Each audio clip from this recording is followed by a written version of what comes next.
बिस्मिल्लाहिर्रहमानिर्रहीम। अस्सलामुअलैकुम।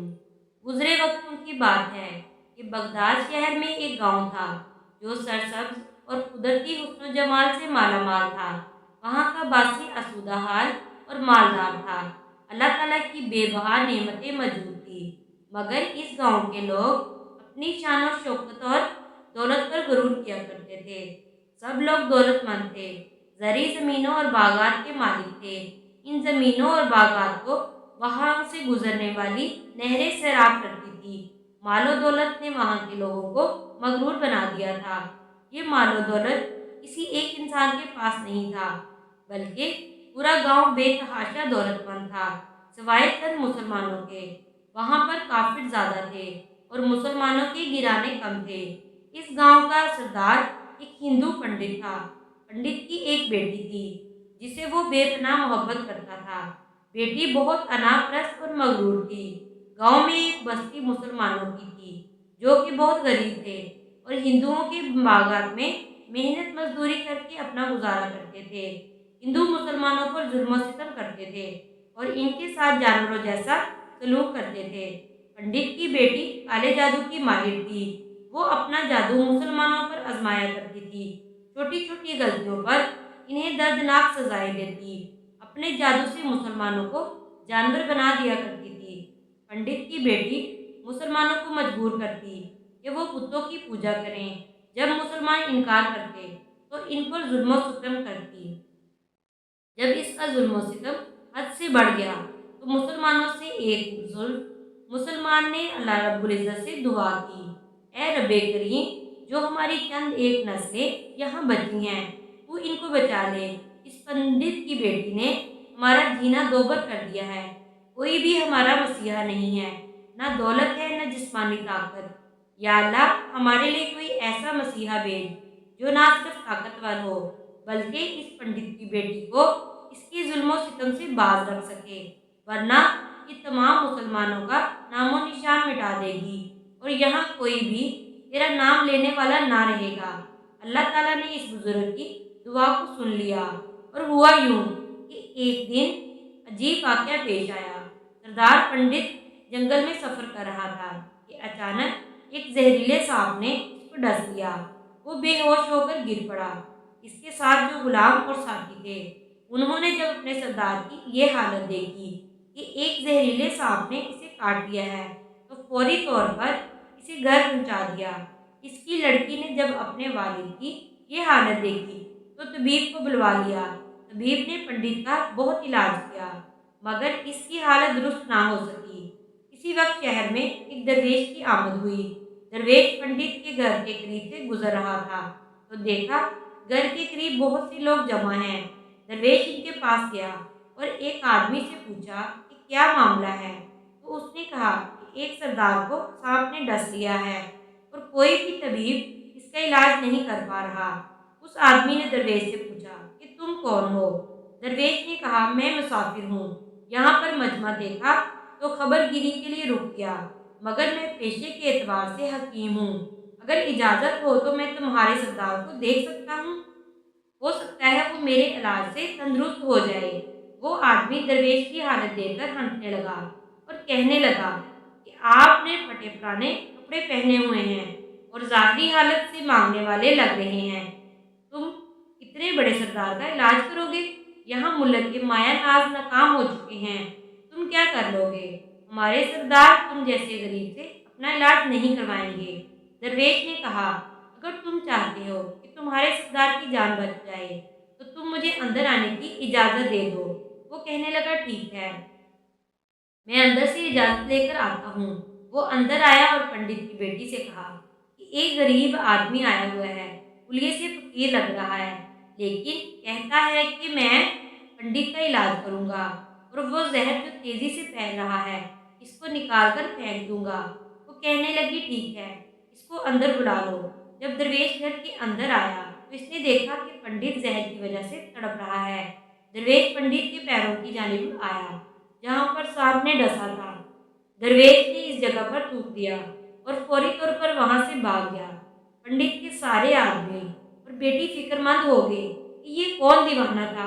ये कमरे में आया और करने की बजाय इस जगह पर थूक दिया जहाँ पर सांप ने डसा था और भाग गया। इसकी बेटी गुस्से से तिलमिला रही थी कि इसने तो बेअदबी की है और गुस्ताखी की है। मैं अपने अमल से इसको जानवर बना देती हूँ। मगर जैसे ही गुलाम थूक को साफ करने लगा तो इसने देखा कि पंडित की जो टांग नीली हो रही थी अब ठीक हो रही है। इसने थूक को साफ करने की बजाय इसकी टांग पर मलना शुरू कर दिया और इस तरह करने से पंडित की टांग बिल्कुल ठीक हो गई और पंडित को होश आ गया। इसने लोगों से पूछा कि किसने मेरा इलाज किया है, तो लोगों ने सारी कहानी सुना दी। पंडित ने लोगों की बात सुनी तो कहने लगा, वो तो हमारा मसीहा था और तुम इसको दीवाना कहते हो। वो किस तरह यहाँ से चला गया, उसको मेरे पास लेकर आओ। उसने तो हम पर बहुत बड़ा एहसान किया है और हम उसके एहसान का बदला ज़रूर चुकाएंगे। पंडित की बेटी उसको खामोशी से देख रही थी। उसके सारे दरबान और सिपाही उस दरवेश को ढूंढने निकले। वो लोग चारों तरफ फैल गए, लेकिन लेकिन कहीं भी इनको दरवेश ना मिला। मगर जब जंगल में दाखिल हुए तो देखा एक दरख्त के नीचे एक आदमी इबादत में मसरूफ है। वो गौर से इस दरवेश को देख रहे थे कि वो क्या कर रहा है। हम लोग तो अपने बुतों के आगे हाथ जोड़ते हैं, ये तो न जाने किसको सजदा कर रहा है। खैर पंडित का हुक्म था। फौरी तौर पर दरवेश को पंडित के पास लाया गया। पंडित ने कहा कि आप कौन हैं और कहाँ से आए हैं। मैं सबसे पहले तो मैं आपसे गुस्ताखी की माफ़ी चाहता हूँ। मेरे लोगों ने आपकी बहुत बेइज्जती की है, लेकिन आपकी वजह से आज मैं जिंदा हूँ। हम गुनाहगारों की आंख आपको पहचान ना सकी, इसलिए मैं आपसे माजरत चाहता हूँ और आपसे इल्तमास करता हूँ कि मेरी तरफ से ये घर और अरबी घोड़ा कबूल कर लें। दरवेश ने मुस्कुराकर पंडित की तरफ देखा और कहा, ये घर और घोड़ा बहुत कीमती है। मैं इस घर में इस घोड़े के साथ अकेला रहूंगा। पंडित ने कहा, आप फिक्र ना करें, घोड़े के साथ आपको खिदमतगार भी दिए जाएंगे। दरवेश बोला, इतने नौकरों चाकरों के साथ मैं घर में अकेला रहूंगा। पंडित बोला, हजूर आप मेरे मोहसिन हैं, आपने मेरी जिंदगी बचाई है। ये मेरी बेटी आपके सामने है। मैं अपनी बेटी की शादी आपसे करवा दूंगा, लेकिन मेरी एक शर्त है कि जो कुछ मैं आपको दे रहा हूँ उसके बदले में आपको अपना मज़हब छोड़ना होगा। मेरे खास मुलाजिम ने आपको इबादत करते हुए देखा है। हम बुतों के आगे सजदा करते हैं और उनकी इबादत करते हैं। आप जिसको सजदा कर रहे हैं वो आपका खुदा है और आप मुसलमान हैं। मैं आपसे गुजारिश करना चाहता हूँ कि ये सब कुछ ले लें और अपना मज़हब छोड़ दें। तो क्या आप ऐसा कर सकते हैं? दरवेश ने पंडित से बोला, आप अपना ये घर, घोड़ा, नौकर चाकर और अपनी बेटी सब कुछ अपने पास रखें। मैं इसी हालत में खुश हूँ कि मैं एक मुसलमान हूँ। मैं इन तमाम नेमतों को ठुकराता हूँ। मैं जान तो दे दूंगा मगर अपना मज़हब नहीं छोड़ूंगा।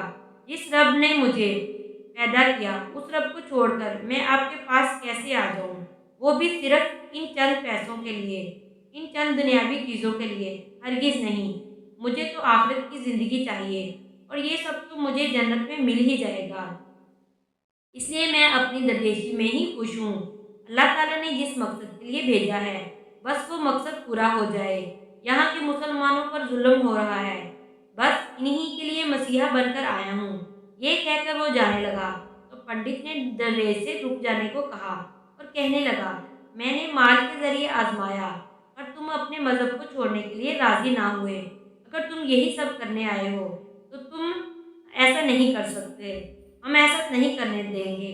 क्या तुम जानते नहीं हो कि हम कितने ताकतवर हैं और मेरी बेटी अपने अमल में इतनी माहिर है कि तुमको यहाँ खड़े खड़े जंगली जानवर बना सकती है। फकीर ने कहा, इसने तो जानवर बहुत से कमज़ोर लोगों को बनाया है, ये मुझे बनाकर दिखाए तो बात है। इससे पहले कि पंडित अपनी बेटी को मशवरा देता कि बेटी इस पर वार करो, दरवेश ने जादूगरनी पर एक फूंक मारी और वो उसी वक्त एक बहुत बड़ी छिपकली बन गई और दरवेश के आगे कुछ न कर पाई। वो दरवेश के करीब आने लगी और अपना जहर इन पर फेंकना चाहती थी, मगर दरवेश जानता था कि वो क्या करने वाली है। इसी वक्त उन्होंने उसके मुंह पर थूक दिया। थूकने की देर थी कि वो जलने लगी, जिससे इसका चेहरा पिघलने लगा। قریب تھا کہ اس کا پورا جسم جل کر راکھ ہو جاتا۔ پنڈت دوڑتا ہوا آیا اور درویش کے قدموں میں گر گیا اور معافی مانگنے لگا اور کہنے لگا، حضور، اس گستاخی کے لیے مجھے معاف کر دیں۔ میں نے سچ میں آپ کے بہت کمزور سمجھا، اور اگر میری بیٹی ٹھیک ہو جائے گی تو میں سچ کہتا ہوں کہ یہاں جتنے بھی لوگ موجود ہیں یہ سب لوگ مسلمان ہو جائیں گے۔ درویش نے کہا، نہیں، میں تم سب کو اپنے دین میں شامل کرنے کے لیے یہ سب نہیں کر رہا، بلکہ تم لوگ جو مسلمان پر ظلم و ستم کرتے ہو اس ظلم و ستم کو ختم کرنا چاہتا ہوں۔ ہمارے دین میں جبر نہیں ہے۔ اگر تمہاری بیٹی انسان بن کر رہے گی تو کسی کو کوئی تکلیف نہیں دے گی، تو اس کو اس کی اصلی حالت میں لانے کے لیے میں خود اللہ تعالیٰ سے دعا کروں گا۔ پنڈت کہنے لگا، ہاں، میری بیٹی اپنی اصلی حالت میں آئے گی تو کسی پر کوئی ظلم و ستم نہیں کرے گی، بلکہ میں دل سے معافی چاہتا ہوں کہ میری بیٹی نے جو کچھ کیا یہ آئندہ کوئی کالا جادو اور کوئی عمل نہیں کرے گی اور کسی مسلمان پر کوئی سختی نہیں کرے گی۔ درویش نے اس چھپکلی پر دوبارہ پھونک ماری تو وہ انسان بن گئی اور درویش کے قدموں میں گر گئی۔ کہنے لگی کہ مجھے معاف کر دیں، میں نے آپ کو سمجھنے میں بہت غلطی کی۔ اس لڑکی کا آدھا چہرہ سیاہ ہو چکا تھا۔ وہ کہنے لگی کہ آج میں اپنے باپ کے ساتھ آپ کے دست مبارک پر مسلمان ہونا چاہتی ہوں، اور میں یہ دعا کرتی ہوں کہ آئندہ اس بستی میں کوئی بھی ظلم نہیں ہوگا، بلکہ یہ سب ایک دوسرے کے ساتھ مل کر بھائی چارے سے رہیں گے اور سب مسلمان ہو جائیں گے۔ تو یوں ایک اللہ والے کے ہاتھوں پنڈت اور اس کی بیٹی نے اسلام قبول کر لیا، اور پھر پنڈت نے درویش سے اپنی بیٹی کی شادی کر دی، اور اس بستی میں امن و ایمان قائم ہو گیا۔ کل تک جو غرور کرتے تھے، آج وہ تمام لوگ عاجزی کا پیکر بن گئے۔ اور آخر میں اللہ تعالیٰ سے دعا ہے کہ اللہ تعالیٰ ہمیں نیک عمال کرنے اور برائی سے بچنے کی توفیق عطا فرمائے۔ آمین یا رب العالمین۔ محترم ناظرین کرام، امید ہے کہ آپ کو یہ ویڈیو پسند آئی ہوگی، تو لہٰذا ویڈیو کو لائک کر دیں، چینل کو سبسکرائب کر دیں اور بیل آئیکن کو دبا دیں، اور اپنی رائے کا اظہار کمنٹ سیکشن میں ضرور کریں۔ جزاک اللہ۔